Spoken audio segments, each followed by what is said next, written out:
falar do tema que o Dr. Walter me incumbiu de falar, que é sobre as exigências possíveis, formais e materiais da imunidade das entidades beneficentes de assistência social. Esse tema, a controvérsia, a problemática sobre ele, cinge-se praticamente perante esses dois artigos da Constituição Federal. O artigo 150, que fala da imunidade que é, por ser vedada à União, Estados, municípios e Distrito Federal, institui um imposto sobre patrimônio, renda e serviço das entidades de assistência social, sem fins lucrativos, atendidos os requisitos da lei. Esse artigo 150 se refere a impostos. E o artigo 195, parágrafo 7º da Constituição, que fala da isenção para a contribuição social, para a Seguridade Social das entidades beneficentes de assistência social, que também atendam às exigências estabelecidas em lei. Então, o artigo 150, ele se refere à imunidade com relação a impostos. E o artigo 195 fala de isenção em relação às contribuições para a Seguridade Social das entidades de assistência social. Em que pese o artigo 195, parágrafo 7º, falar de isenção, por se tratar de um texto constitucional, e todos nós aprendemos em direito constitucional, que o texto constitucional ele tem, pelo caráter dele político, de inicialidade, e muitas vezes existe na Constituição palavras, termos que são atécnicos, são termos coloquiais. E esse termo colocado na Constituição, apesar de ser isenção, não pode ser interpretado literalmente. Por quê? Porque a isenção é uma hipótese de não incidência tributária qualificada pela lei. Quando tratamos de Constituição, nós estamos tratando de imunidade. Por quê? Porque aqui nós estamos tratando de uma hipótese de não incidência tributária constitucionalmente qualificada. Essa posição de que o artigo 195, parágrafo 7º da Constituição refere-se à imunidade, já foi pacificado tanto a nível doutrinário quanto a nível constitucional, há muito tempo pelo Supremo Tribunal Federal. Então é importante atentarmos que o artigo 195, parágrafo 7º, também trata de uma imunidade às entidades beneficentes de assistência social. Só que a imunidade aqui tratada no 195 é uma contribuição para a Seguridade Social, enquanto a do 150 se refere a impostos. Isso é importante. Esses dois artigos remetem à lei para estabelecer os requisitos formais e materiais para a aplicação dessas imunidades.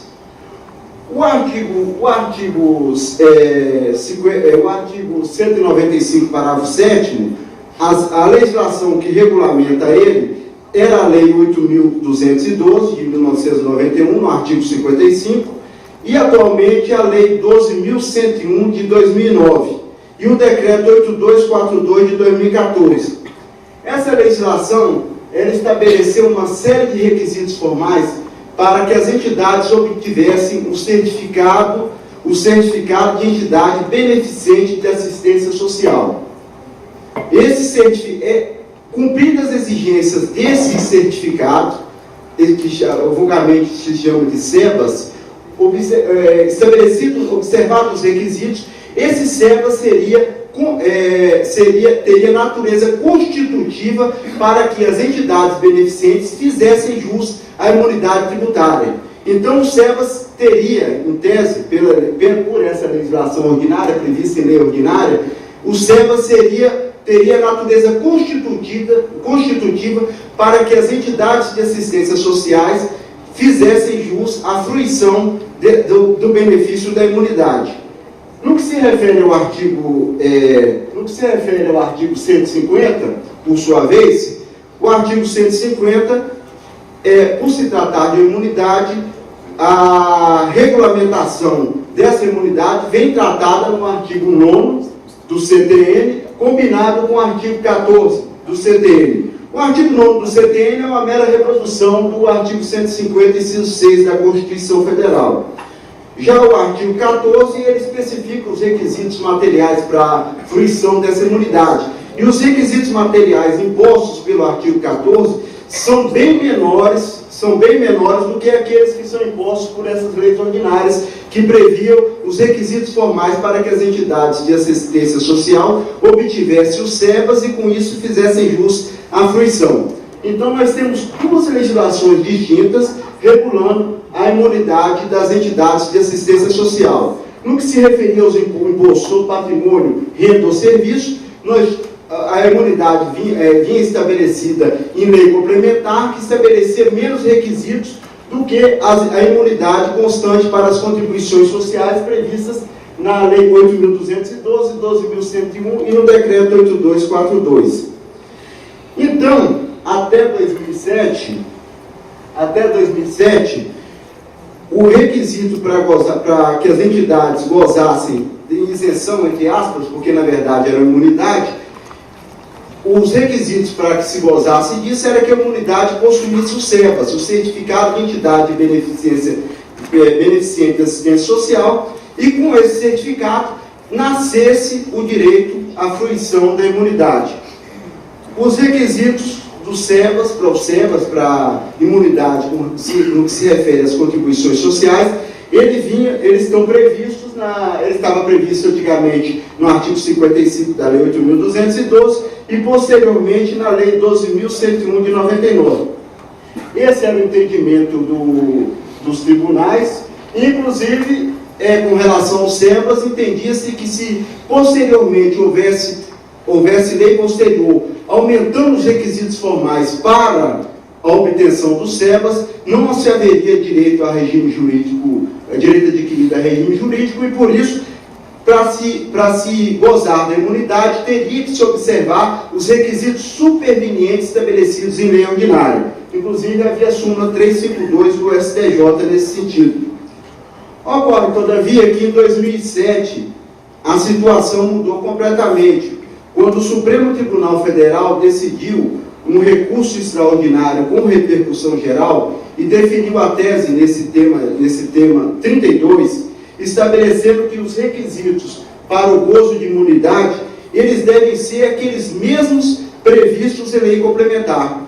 Ou seja, só lei complementar poderia estabelecer os requisitos formais para o gozo de uma imunidade prevista na Constituição.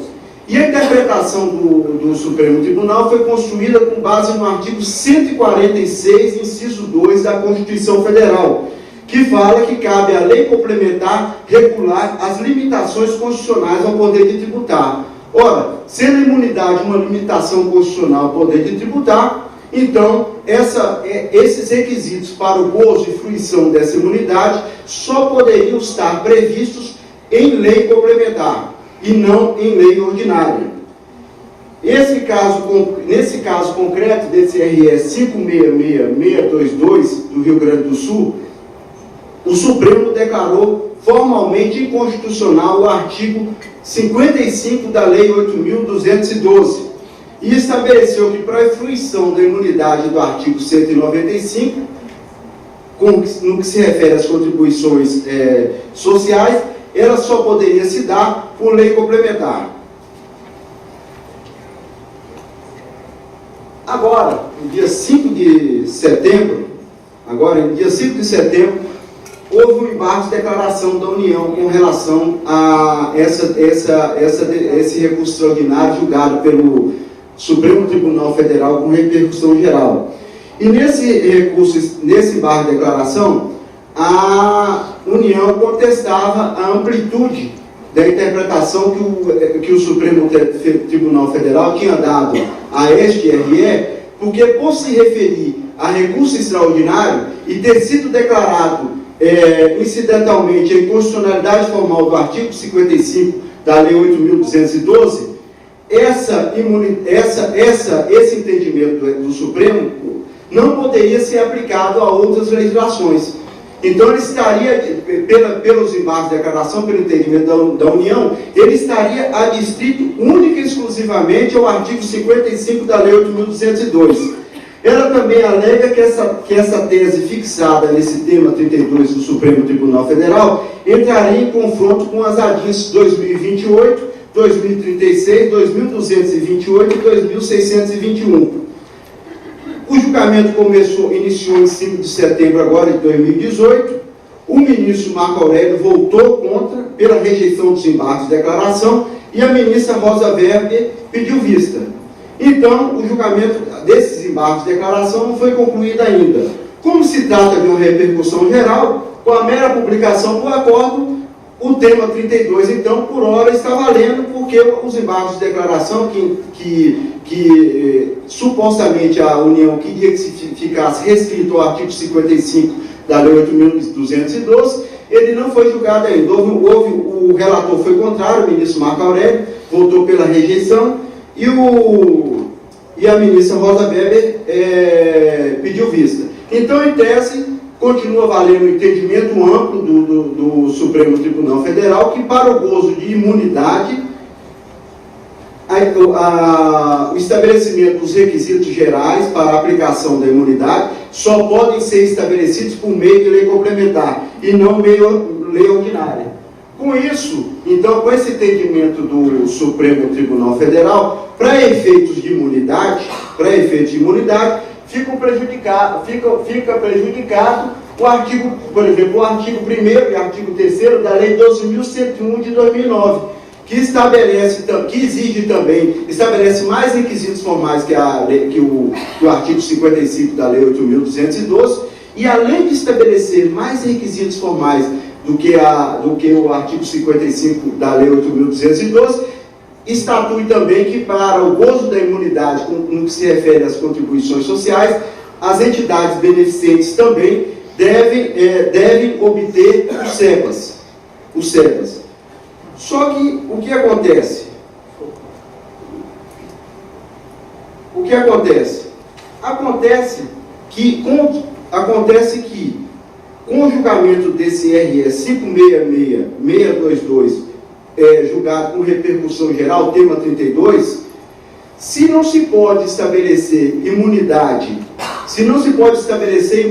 tributária, requisitos de imunidade tributária por meio de lei ordinária, só lei complementar, a Lei 12.101 de 2009, nesse aspecto, não poderia regulamentar essa imunidade. E com isso tiveram-se alguns desdobramentos. Ou seja, o SEPAS continua válido, mas continua válido para quê? Para registro nos órgãos de controle, nos órgãos de espécie das entidades de assistência social. O SEPAS continua válido para que a entidade seja reconhecida como de utilidade pública, mas o SEPA não pode ser válido para ser reconhecido como requisito constitutivo para o gozo da imunidade tributária. Então, com esse desdobramento, aconteceu um problema. Nós não temos lei complementar regulando o artigo 195, parágrafo 7º da Constituição de 88. Por quê? Porque só havia até então lei ordinária regulamentando esse artigo.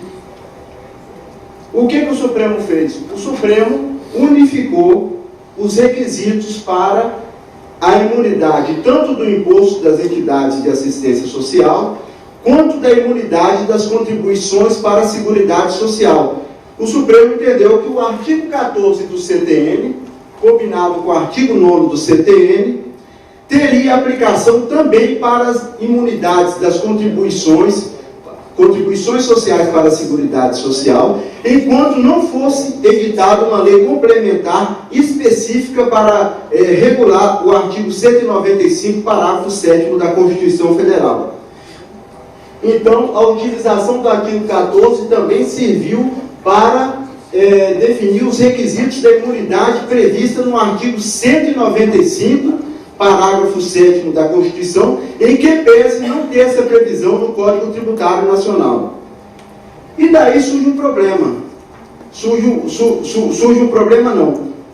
O que fundamenta o Supremo aplicar o artigo 14 do CTN e ter aplicado o artigo 14 do CTN se no artigo 9º do CTN, a previsão expressa do artigo 14 para efeito de imunidade se refere a impostos e não a contribuição social. Olha, porque se a gente interpretar que não deveria haver imunidade para as entidades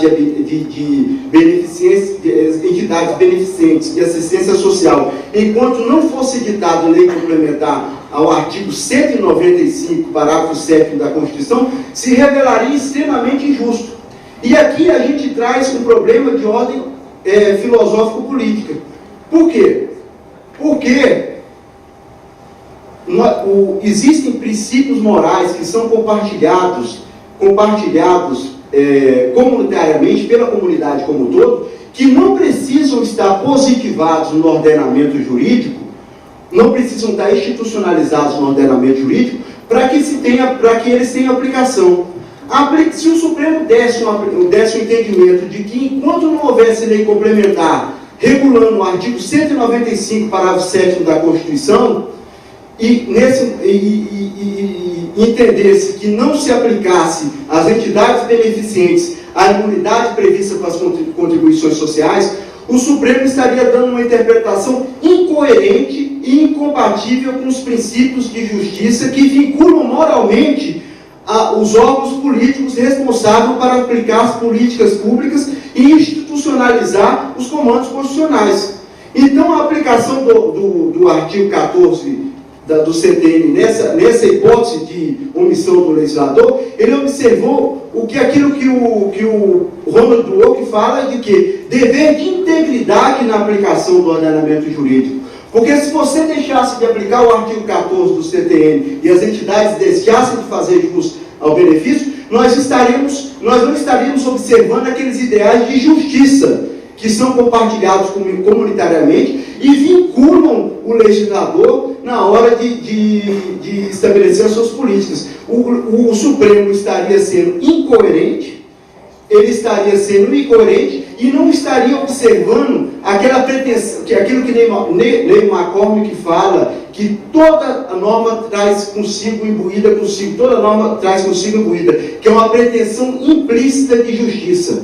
Então, para se observar essa pretensão implícita de justiça que são exigidas pelos princípios compartilhados comunitariamente, que dão integridade ao ordenamento jurídico, o Supremo Tribunal Federal houve por bem aplicar o artigo 14 ao CTN. Essa fundamentação do ponto de vista da filosofia política não foi feita no voto do Supremo, mas ela se justifica pronta e fatalmente totalmente no discurso da filosofia política de Ronald Dworkin e posteriormente de Neil McCormick. Por quê? Toda norma, seja ela constitucional ou infraconstitucional, para ser aplicada, ela tem que observar essa pretensão implícita de justiça que toda norma carrega consigo. Então, o Supremo entendeu, enquanto não houvesse lei complementar específica regulando o artigo 195, parágrafo 7º, aplicar também o artigo 14 do CTN às imunidades para as contribuições para a Seguridade Social das entidades beneficentes de assistência social. E, com base nessa interpretação do Supremo, os tribunais ordinários modificaram a sua jurisprudência. Eu trago aqui uma jurisprudência aqui da 7ª e 8ª turma do tribunal ao qual eu sou vinculado, que é o Tribunal Regional Federal da Primeira Região. Até temos aqui um desembargador lá da 7ª turma, o doutor Hércules Fajós, que eu agradeço a presença. Então, nós temos aqui os tribunais ordinários passando a aplicar o entendimento do Supremo Tribunal Federal de aplicação do artigo 14 do CTN às entidades beneficentes de assistência social, enquanto não for regulamentado o artigo 195, parágrafo 7º da Constituição. Então, o que a gente verifica agora, o que aconteceu após o julgamento do Supremo Tribunal Federal? Há um direito à imunidade, que, enquanto não previsto em lei complementar, é regulado pelo artigo 14 do CTN, que regula a imunidade das contribuições sociais previstas no artigo 195, parágrafo 7º. E há um outro requisito legal imposto na Lei 12.101 de 2009, que antes era regulada pela Lei 8.212, declarada formalmente inconstitucional, que define requisitos mais amplos que os requisitos do artigo 14 do CTN, que são válidos para a obtenção do SEBAS. O SEBAS continua válido, mas ele continua válido somente, não como constitutivo do direito à imunidade tributária, mas válido como constitutivo para o reconhecimento da entidade beneficente de assistência social como entidade de utilidade pública. Então, há um direito ao SEBAS, previsto na Lei 12.101 de 2009, e há um direito à imunidade previsto no artigo 14 do CTN. Então, os requisitos da imunidade são aqueles previstos no artigo 14 do CTN, e os requisitos ao SEBAS são aqueles previstos na Lei 12.101 de 2009, que antes eram previstos no artigo 55 da Lei 8.212. Com base nessa decisão do Supremo Tribunal Federal, o STJ editou a súmula 612, na qual ele estabelece que o certificado de entidade beneficente de assistência social, SEBAS, no prazo de sua validade, possui natureza declaratória para fins tributários, retroagindo seus efeitos da data em que demonstrado o cumprimento dos requisitos estabelecidos por lei complementar para a fruição da imunidade. Então, com essa súmula, o que se definiu? Se definiu que o SEBAS não tem mais natureza constitutiva, ele tem natureza meramente declaratória. Definiu também que o SEBAS não serve mais para constituir o direito à imunidade tributária. A imunidade tributária decorre de quando a empresa preencheu os requisitos do artigo 14 do CTN. E, por fim, reconheceu também que a fruição para os requisitos da imunidade devem estar previstos em lei complementar, e não em lei ordinária. Então, o SEBAS vale única e exclusivamente para o reconhecimento do registro das entidades de entidade social nos órgãos de espécie e para o reconhecimento das entidades de assistência social como sendo de utilidade pública. Para efeito de fruição do direito à imunidade, foram unificados os requisitos para as entidades de assistência social, os requisitos do artigo 14 do CTN, que são única e exclusivamente a empresa, a entidade não distribuir qualquer parcela de seu patrimônio ou renda, a qualquer título, aplicar integralmente o recurso por ela obtido na manutenção de seus objetivos sociais e manter a escrituração contábil dela em livros formais regulares. Então, são só esses três requisitos para o gozo da imunidade tributária. Com essa decisão, o Supremo deu integridade ao ordenamento jurídico, tornou a sua decisão universal e deu coerência à aplicação do seu direito e obedeceu à pretensão implícita que toda norma deve observar. Com isso, eu agradeço a presença de todos vocês. Muito obrigado.